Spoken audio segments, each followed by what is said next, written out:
Welcome everybody to this nice evening. My name is Mark Vaal, and I have the honor and the pleasure to introduce Chris.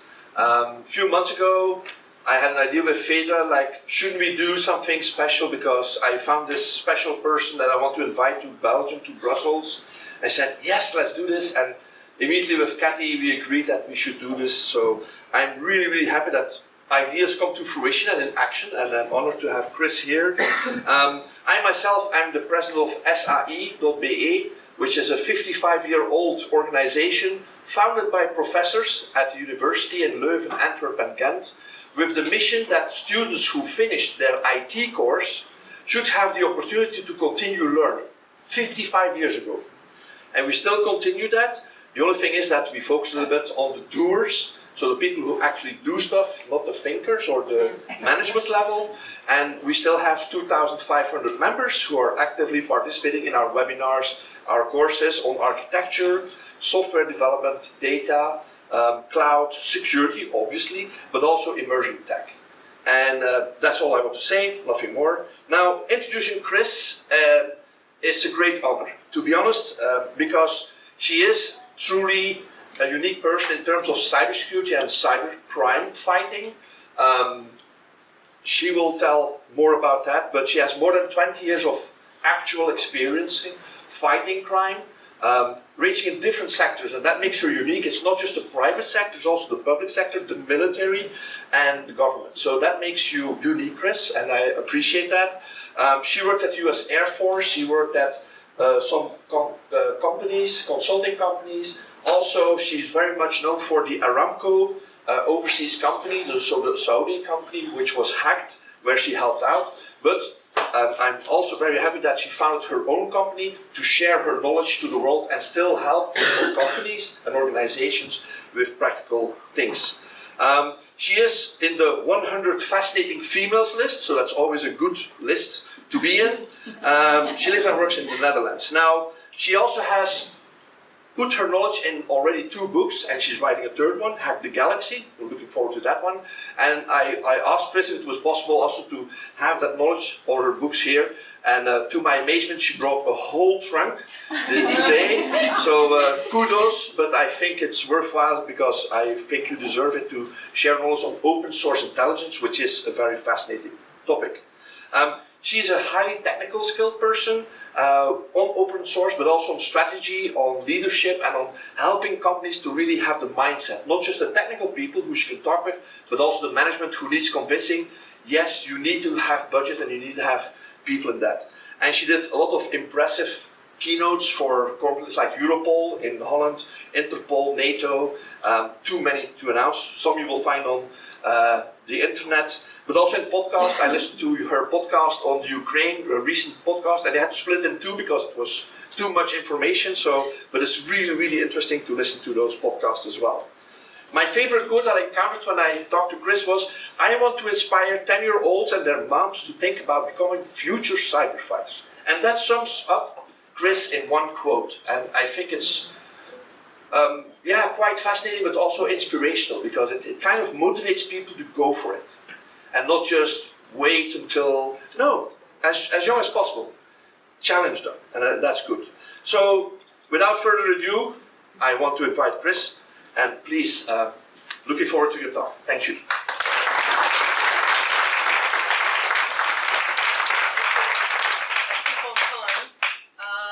So it is wonderful to be here.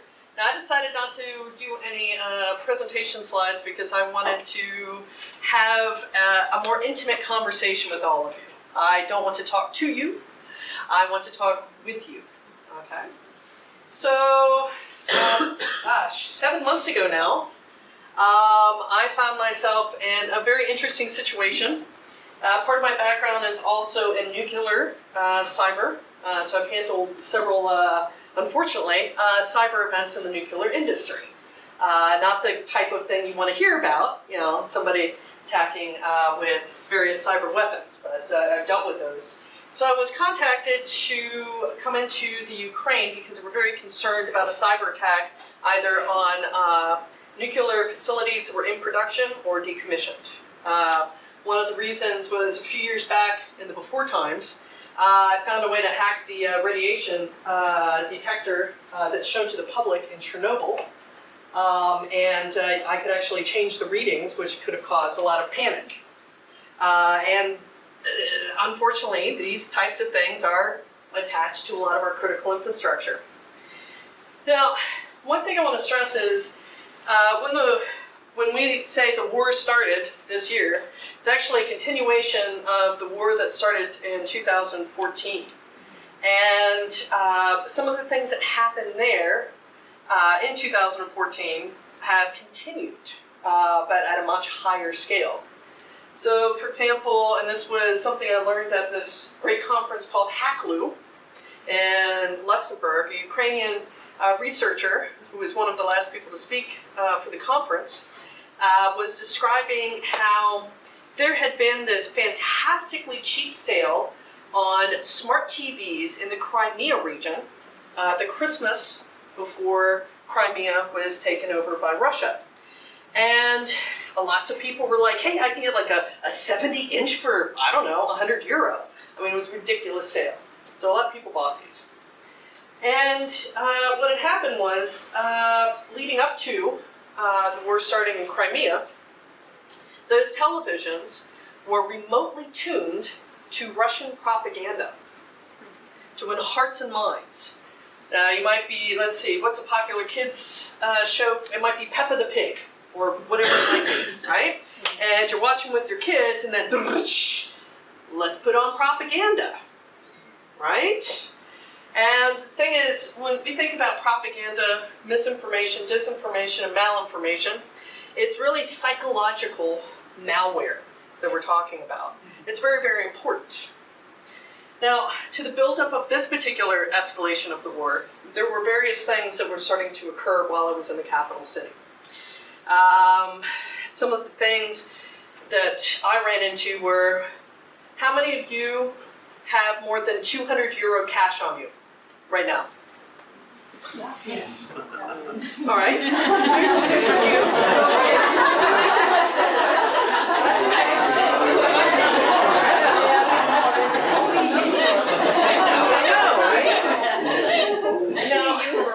Right? I don't have any euro on me. I'm not that person. So imagine if you hear that there are potential enemy troops surrounding your country, and you go to an ATM machine and none of them work. Now, how many of you are parents? Quite a few. How many of you have family members, friends, people that you care about and watch out for? Right? All of us, right? So you're thinking, oh man, we've got these troops, we've got Western media saying they're going to attack any time, we've got Russian media saying, no, we're just on training exercises. And the fact that Ukraine was very used to various cyber attacks, unfortunately. And so psychologically, you try to go to the ATM to get cash because some of the credit cards weren't working, and a lot of banking apps weren't working. This has a psychological effect on people. Right? It makes you feel very uneasy. Then, during that time, then they announce, hey, we're going to start giving out guns to Ukrainians with training. And you're like, oh man, I can't pay for anything. The foreign currency exchanges were also affected in the capital city. So they were running out of euro, for example, and US dollar. Because people were like, oh man, there's something going on. They're starting to give us guns. Maybe this is not a good thing. Hopefully nothing happens. But then suddenly foreign currency that is of high value also became unavailable. On Monday, let's see, the 21st of February, there was a series of cyber attacks in Luhansk, one of the areas that had a referendum. All over Russian, pro-Russian propaganda channels on Telegram, they were saying that the Ukrainians used a cyber attack to shut off the water in Luhansk. And they were causing a humanitarian issue, and that Russia had to defend their people. So part of the build-up for the reasoning of their special operation was a cyber attack that they did themselves. Right? they pumped up their population and the people in that area, because what do you do if you don't have water? That's not a nice thing. You can't take a shower, you can use the toilet a few times, and then, it's not going to be a happy time, right? I kind of like taking a shower. And you worry about the effects on the hospitals. You worry about the effects on people who are vulnerable because of their health. You're worrying about your parents, your grandparents, your children. I mean, how long can a baby go without a proper bath? Ooh, they're already stinky anyway. They'll be really stinky. And so would I if I didn't take a shower. Other things that were occurring was there is a kind of one-stop shop identification app in Ukraine. And that started to be disrupted on the 22nd and the 23rd of February. And the feeling in the capital city was like, oh, it's got to be a cyber attack. Because they were so conditioned to expect cyber attacks, they're like, yeah, it's Russia. It's a cyber attack.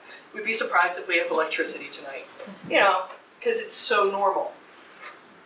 Now imagine living in that environment where you just expect the power to go off. It's wintertime still. It's kind of cold in Ukraine. It's already frosting over right now. It's starting to turn winter because of where it's located. And you don't really want that to happen. Right? They'd also already seen what happened in Belarus about 10 years ago, where one of the ways that they got Lukashenko on board was they actually shut off the natural gas supply to Belarus, and a lot of people froze to death. And you know what? They went back to Russia because they didn't want their people to freeze to death. So these are some of the psychological effects, and this was just the build-up to the war. Oh, and that one-stop shop app had your identification, your car registration, your COVID vaccination information, your business registration if you had one, your tax ID. Ukraine is probably, or was, just below Israel on the amount of digitization that they were using. They're around Israel-Estonia range. So people depended on these things. And when suddenly you can't get cash, or you're having a problem getting cash, local currency or whatever, you can't get into your banking app, which was also kind of done on purpose because when the escalation of this war began, the currency went, right? Because that's what happens when there's a conflict. So they didn't get a chance to even switch their currency over to something more stable, which would have been US dollar, which was what was preferred. So then we wake up to shelling, the capital city. That was not fun. Let me tell you, that was not fun at all. And while myself and millions of other people were trying to leave Ukraine and trying to find safe places, and they were indiscriminately bombing, including places that had no military value whatsoever. If you didn't pack up and grab your stuff, maybe you were thinking, and this was a common thing, Western media is blowing it out of proportion. And then boom, at 4 a.m. And then you're like, reality just hit, my neighbor's house is on fire. I'm taking my kids. You don't think about grabbing their birth certificate. You don't think about taking their passport if they have one. Or even sometimes your identification. So you're relying on that app. And that app was disrupted. As well as a lot of the internet communications were disrupted as well. As we all know, how good is our smartphone without the internet? Right? It becomes a useless brick that can tell time. Woo, yeah. Right? You know? So then, while myself and millions of other people were trying to find safe areas and to leave, then the Russians did something which I had never thought that they would do. You may have seen pictures of all the borders just after the escalation of the war started of sometimes 25 kilometers worth of traffic. One of the reasons for that is because the Russians hit the Ukrainian border patrol. or border control, I should say. So to leave Ukraine, especially during martial law, you had to make sure, as a border control agent, can this person leave? Are they in the medical field? Right? Because male or female, they want to keep people in the medical field. Are they supposed to be going in the military? Are they a reservist? Do they have an exemption? Lots of people have exemptions. Maybe you might be asthma. Maybe you have 3 or more children. Maybe you have a disabled relative you take care of. There's a whole list of exemptions. The Russians put out a lot of propaganda saying, oh, men from 18 to 65 can't leave at all. That was not true. So the Russians hit the border control with a wiper virus. The Russians like to use a lot of wiper viruses. The Russians and the Iranians. It's kind of a trademark of theirs. And what happened was there's a system called the Red Book, which actually lists the exemptions of someone for military service, even during peacetime or during war, but also wipe their systems so they could process 1 car at a time and 1 person at a time. Now this was wintertime. We were lucky in the fact that we had over 20 people crammed into a Sprinter van, bus, right? But they'd already restricted petrol. So at the time you could only get 10 liters. Went to 10 liters per stop. It's wintertime, it's snowing, it's icy. If you did not have enough fuel, you could not stay in your car because people were waiting there for days. How do you stay in a cold automobile? You have no heat. Some people gave up because of the line. They thought that they could get through better if they walked. Again, they were processing 1 person at a time, 1 car at a time. They did not have the facilities. If you got really close to the border, then like the first 50 to 100 people, if they had the supplies, sometimes got tea. But they couldn't even get replacements for border control because the traffic was so bad to get to the border. We luckily had an automatic heater for the seats, the driver and the passenger seat, and everybody else was piled up with all the jackets, so we didn't freeze to death. There were people who froze to death waiting to get over the border. They caused a humanitarian crisis using malware. The CEO of Microsoft said it's the first instance of a violation of the Geneva Convention using digital. And I was the one who unfortunately was there and was told everything and arranged samples to be distributed to EU CERT, US CERT, and so forth to try to help out. So I became an eyewitness to some of this. But at the same time, if you had a relative or a friend in Ukraine, you were probably going bat something crazy trying to get a hold of them. Communications were slowed down, and there was a lot of propaganda that was going around. A lot. All sorts of misinformation, malinformation, etc. And a lot of this is still going on. Now, to add to the problem, certain regions of Ukraine had Russian media, and that's all that they had. And one thing to think about is whenever Russia started really taking over an area like, Kherson, they would install their media and they would route internet through Russia so that they were restricted on the Russian list of yes and no for a reason. Because if you're only looking at a certain bias and that's all you can get, you think that it must be true because all of the internet information that you're allowed to be exposed to is telling you one particular viewpoint. So there's reasons for this. Now, in the midst, because I got a refugee late experience,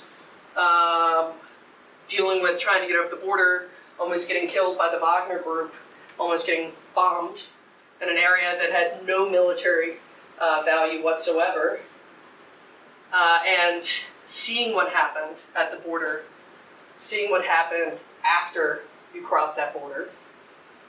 And I tried to help a lot of people out.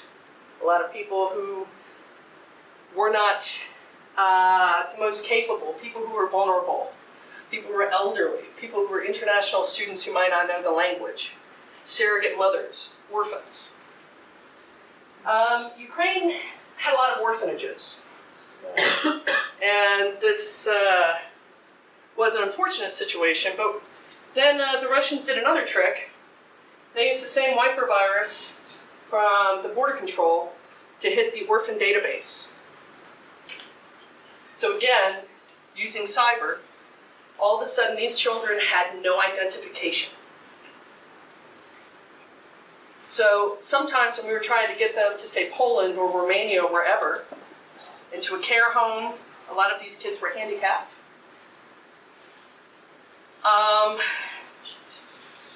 They could not cross the border very easily because Ukrainians, and rightfully so, were worried about human trafficking. They had already caught people from other countries coming into Ukraine and stealing children. They didn't know what would happen to those children after they crossed the border. So some of those children, on a particularly active case I was working on with a group, an aid group, grassroots group, ended up turning back around and sheltering at the Mariupol theater. In that theater, even though they had a big sign saying women and children inside, the Russians bombed it. And they killed a whole bunch of people, including some of the orphans that we were working on. Because of that malware, it also allowed, when Russia would evacuate via their humanitarian corridors, they could take those children to Russia. Who here thinks that those kids are ever going to be able to get back? They have no identification. And they took other people as well, obviously. But again, malware was an issue. And then you have the psychological portion where there was a lot of justification in Russia for doing this, trying to save them from what they called Nazis, or basically a bad way of thinking opposite of the way that their government told them to think. Russia is not an easy place. I think we all know that from hearing the news about mobilization and so forth. It's not the easiest place. I kind of like to say, in Russia, everything has to be more difficult than it needs to be. And it's very much the culture from the government, in my opinion. Now, as I was trying to work with various organizations to help people out, because I went through a certain experience, and I knew how it felt. We all want to help people. How many here volunteer for any organizations? Right? A lot of people. How many would like to have the time to volunteer? Right? Right? So a lot of us want to give back. And here during this particular crisis, a lot of people did their best to help out. We had crazy, in a good way, Romanian drivers who were like, we're going to go into Ukraine and just get people. We don't care if we get shot. We don't care if we die. We're getting them. And then trying to coordinate this. And a lot of grassroots organizations in the middle of crisis, or even big organizations like the International Red Cross, ended up getting hacked by Russia. So there were situations where an aid organization or grassroots organization or a group of Romanian drivers would say, okay, we located a family. Please go get them. They're in the red zone, which meant they could be shot. They could be killed. And during a crisis, from big to small organizations, their first focus is people, not cybersecurity. not privacy. And so we had multiple situations where the Russians would be able to get into the communication, sometimes due to poor user awareness,